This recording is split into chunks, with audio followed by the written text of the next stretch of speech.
All right, let's talk about data classification. For decades, we've basically been thinking about it in one specific way.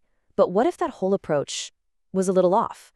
Today, we're diving into a fascinating new method from a paper by Kenichi Satoh that doesn't just draw lines between data, it actually rebuilds the labels we're trying to predict. Let's get into it. I mean, really think about that for a second. Most of the models we use are all about finding a boundary, right? A line or a plane that separates group A from group B. But this new approach just flips that whole idea on its head. It asks a way more interesting question. What if we could reconstruct the labels from the ground up, using the data's own features as the building blocks? And this leads to a whole new way of looking at the problem. We start treating classification as an inverse problem. It's kind of like this. Instead of hearing a song and trying to guess the artist, you're trying to figure out what instruments were used to create that song. We're not just predicting a label, we're trying to uncover the hidden structure that actually generates it.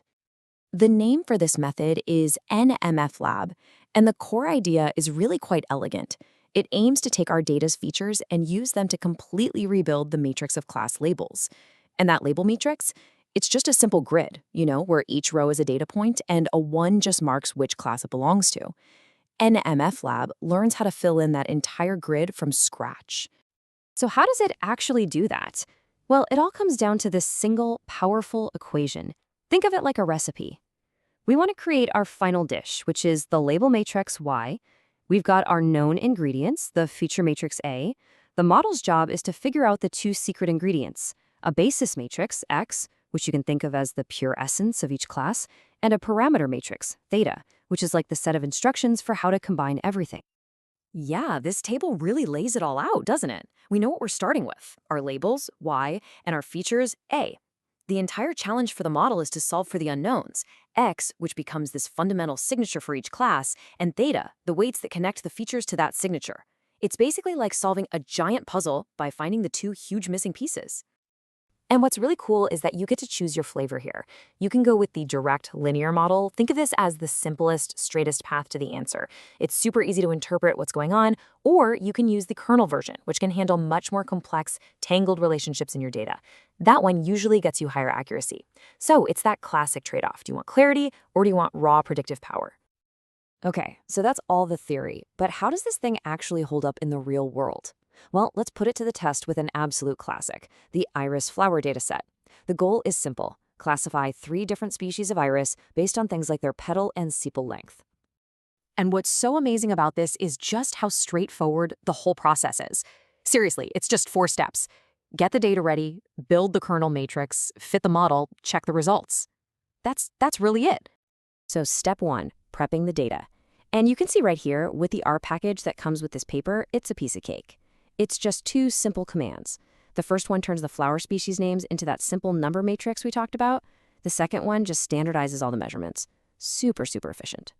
Then for step 2, we're going to set up that more powerful, nonlinear version of the model. And here's the best part. The package handles all the complicated tuning stuff for you. It automatically runs tests in the background to find the best settings, so you get top-tier performance without all the guesswork.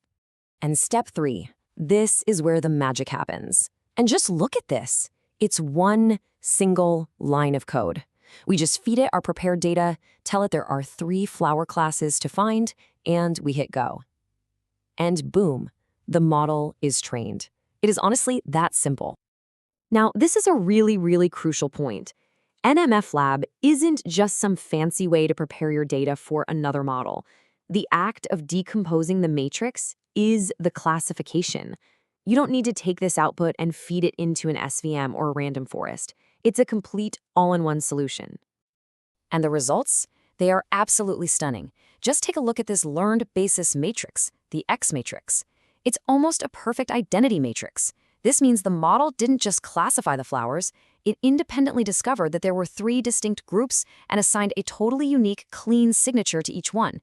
It literally learned the concept of Satoh, versicolor, and virginica all on its own. And the confusion matrix just confirms it. I mean, look at this. It perfectly classified all 50 Satoh flowers.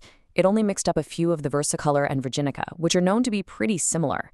That is incredibly strong performance right out of the box, which gives us a final accuracy of 96.7%. I mean, that's just a fantastic result for such an elegant and direct approach. So if you're sitting there thinking, wow, this is a really cool idea, I'd love to try it myself, well, the great news is you can.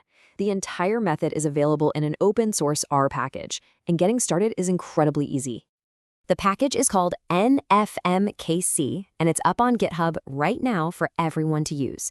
Here's the direct link so you can go check out the source code and all the documentation for yourself. And installation? It couldn't be simpler. It's just 2 commands in R. You'll need the remotes package, and then you just install it straight from GitHub.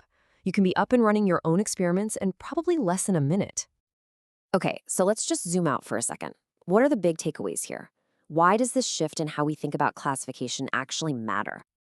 Well, I think it boils down to 4 really key things. First, it just gives us this powerful new way to frame the problem, classification as reconstruction. Second, you get a single, unified model that can be either simple and interpretable or complex and super accurate. Third, it's a complete end-to-end solution, no extra classifiers needed. And finally, it's accessible to everybody right now with this easy-to-use package.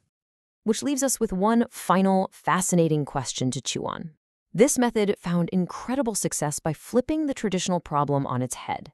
So what other challenges out there could we solve if we stopped trying to model the features and started trying to reconstruct the answers directly?